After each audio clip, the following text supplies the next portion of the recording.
ज्या पण टेलर ताई असतील ना, त्यांच्यासाठी खूप खूप माझ्याकडे खूप छान अशी गुड न्यूज आहे. बऱ्याच ताईंना माहिती असेल, बऱ्याच ताईंना माहिती नसेल. ज्यांना कुणाला माहिती नसेल त्यांनी लगेच आपला व्लॉग बघायला सुरुवात करा आणि नक्कीच तुम्हाला कळेल आणि याचा फायदा तुम्हाला होईलच, हे मी तुम्हाला 99% सांगते आहे. तर आज स्कूलमध्ये मी गेले, त्यानंतर उद्या आहे आषाढी एकादशी, तर सेलिब्रेशनसाठी शनिवारीच भूमीला तयारी करून पाठवायचं होतं मला. तर तिचं हे ब्लाऊज आहे ते एकदम छोटं झालेलं आहे, तिला होतच नाही आहे. तर मी ते ब्लाऊजाचे ज्या धागे जे आधी टाकलेले होते ते उसवून घेते आहे आणि त्यानंतर मी बघते तर काय माझं ब्लाऊज जे आहे माझ्या मुलीचं ते उसवलेलं तर होतंच, परत ते वसरलंसुद्धा होतं. कारण हे ब्लाऊज खूप जुनं आहे, माझ्या बहिणीचं ब्लाऊज होतं. मी ते कट करून लेडीजकडे टेलरकडे गेली होती, तेव्हा मी त्यांना सांगितलं की माझ्या मुलीच्या मापाचं करून द्या, थोडं शिलाई मला टाकायला जागा ठेवा मध्ये. तर तसंच त्याने ठेवलेलं होतं. तर मग त्या पद्धतीने आता तिला ते ब्लाऊज खूप घट्ट होतं आहे. तर मी ते उसवून घेते आणि उसवल्यानंतर बघा मी आता काय करणार आहे. उसवल्यानंतर टिपच मारणार आहे, दुसरं काय नाही. पण जे वसरलेलं कपडा आहे त्यावर मी काय करणार आहे न शिलाई मारता, ते तुम्हाला पुढं बघायला मिळेल. दोन्ही बाजूची शिलाई मी उसवून घेतली आहे आणि एक नाही तर 3-3 शिलाया होत्या यावरती. आणि त्यानंतर बघा शिलाई उधळताना मला थोडं खूप त्रास होत होता, कारण ब्लाऊज खूप जुनं होतं आणि जुन्या ब्लाऊजावरती ब्लाऊजाची शिलाई उधळणे म्हणजे अक्षरशः धागे ओढण्यासारखं होतं अस्तराचे. आणि कसं आहे, मग मी थोडंसं सुईच्या मदतीने ब्लाऊज उन्हाळायचं काम केलं होतं. तर मी तिला आधी 1-2 उन्हाळून घालून बघितली, पण काही ते व्यवस्थित होत नव्हतं. म्हटलं चला पूर्णच उन्हाळून घेते. तर दोघी बघा कसं जोडायचं आधी मला काही कळतच नव्हतं, कोणता भाग कुठे जोडायचा, तर ते लक्षातच येत नव्हतं. शेवटी उठले, ब्लाऊज बघितलं की ब्लाऊज कसं जोडलेलं आहे, त्या पद्धतीने मग ब्लाऊज जोडायला घेतलं. तर बघा आपण करायचा प्रयत्न केला तर आपण सगळं काही करू शकतो. तर बघा अशा पद्धतीने मग मी ब्लाऊज जोडण्यासाठी घेतलं. आणि तुम्हाला सांगू का, तर मी आता हे जे शिलाई टाकते आहे तर अंदाजेच टाकते आहे. तर तिला बघते मी आधी एक शिलाई टाकून घेते, किती तिला ढिल्लं होतं आहे किंवा किती मला ते दाबावं लागणार आहे. तर या पद्धतीने मी आता जाड शिलाई घेणार आहे. आणि आता बघा मशीनवरती मी काम करायला घेतलं का मशीनचा दोरा निघालाच पाहिजे, हे तर ठरलेलंच आहे. काय माहिती असं काय होतं तर मी तुम्हाला सांगणार आहे फॅब्रिक ग्लूबद्दल. तर ज्या काही माझ्या टेलर ताई असतील किंवा जे कोणी टेलर असेल किंवा घरगुतीसुद्धा बायका बरेचसे कामं करत असतात, तर तुम्हाला मी त्या जो तुम्हाला थंबनेलमध्ये जो ग्लू दिसतो आहे तर त्याचं नाव आहे B7000. हा फॅब्रिक ग्लू आहे. हा एक अत्यंत प्रभावी गोंद आहे, म्हणजे विशेषतः टेलरिंग आणि फॅब्रिकेशनच्या संबंधित कामात अत्यंत फायदेशीर आहे. हा ग्लू म्हणजे फॅब्रिक, सिक्वेन्स, लेन्स, रिबिन आणि इतर सजावटीच्या वस्तूंना सुद्धा वापरला जातो आणि त्यामुळे टेलरांना स्टिचिंगऐवजी चिटकवण्याचा पर्याय मिळतो. यामुळे वेळेचं बचतही होते आणि काम अधिक सुटसुटीत होते आणि स्वच्छ होते. तर बघा याची खासियत म्हणजे पारदर्शक असतो हा आणि सुकतो लगेच 24 तासामध्ये. 24 तासाने हा कडक पडतो. तर कपड्यावरती कोणताही डाग याचा दिसत नाही किंवा अवशेष राहत नाही की इथं आपण ग्लू लावला आहे, असं काहीच दिसत नाही. हा ग्लू लवचिक असतो, ज्यामुळे कपड्याची नैसर्गिक लवचिकतापणा टिकून राहते आणि ग्राहक अगदी आरामदायी खुश होतो, अनुभव मिळतो आणि त्यांना कधीकधी कळतही नाही की आपण ग्लू वापरलेला आहे. तर बऱ्याचदा असं होतं शिवताना की काही स्टोन असतात ते निघून जातात, तर त्यावरती तुम्ही सुद्धा हा ग्लू वापरू शकतात. किंवा आपण लेस लावतो तर बऱ्याचदा ते काय होतं शिलाईमधून निघून जाते, तर तेव्हासुद्धा हा तुम्ही ग्लू वापरू शकता. म्हणजे तुमचं 5 मिनिटाचं काम अगदी एका सेकंदात होईल. माझ्या टेलर ताई किंवा जे कोणी माझे व्हिडिओ बघत असतील किंवा घरगुती गृहिणी किंवा माझ्या नवीन शिकणाऱ्या मैत्रिणी, त्यांच्यासाठी मी सांगते आहे की हा ग्लू ची ॲडव्हर्टाईज वगैरे नाही करत, पण मला जो याचा अनुभव आला आहे तोच मी तुमच्यासोबत शेअर करते. आणि बघा हा जो ग्लू आहे तो 50 ml 110 ml अशा विविध आकारामध्ये उपलब्ध असतो आणि साधारणपणे 50 रुपयापासून ते 100 पर्यंत पण मिळू शकतो. म्हणजे त्याची किंमतही कमी जास्त होत असते. मी जेव्हा आणला होता तेव्हा 150 रुपयाला आणला होता, तर मोठ्या पॅकचा मी आणला होता.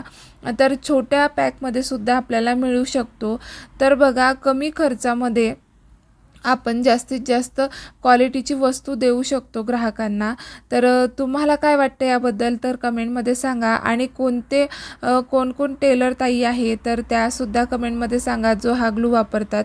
तर बघा, आता जे वसरलेलं कापड आहे त्यावरती मी हा ग्लू लावून घेते आहे आणि ब्लाउजाचा छोटासा एक्स्ट्रा जो तुकडा होता तो काढून घेतला मी आणि यावरती चिटकवून देणार आहे. तर या पद्धतीने मी का करते आहे, कारण मी आधी हे माझ्या ब्लाऊजवरती करून बघितलेलं आहे म्हणून मी हे करते आहे.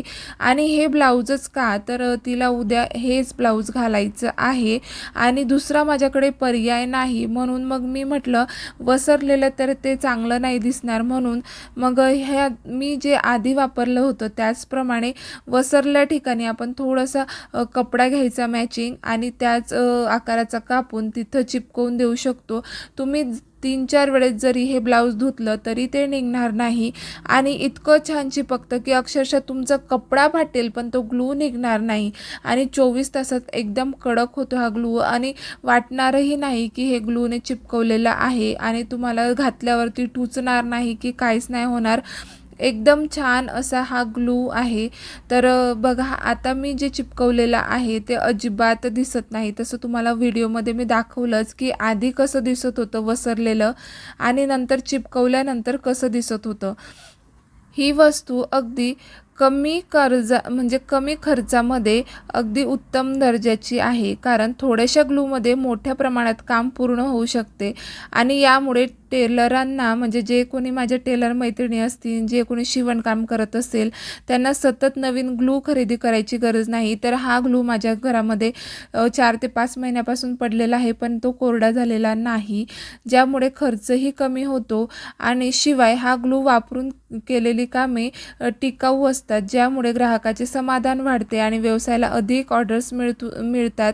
तर नक्की हा ग्लू तुम्ही एकदा वापरून बघा. मी सांगते म्हणून तुम्हाला 99% रिझल्ट मिळेल.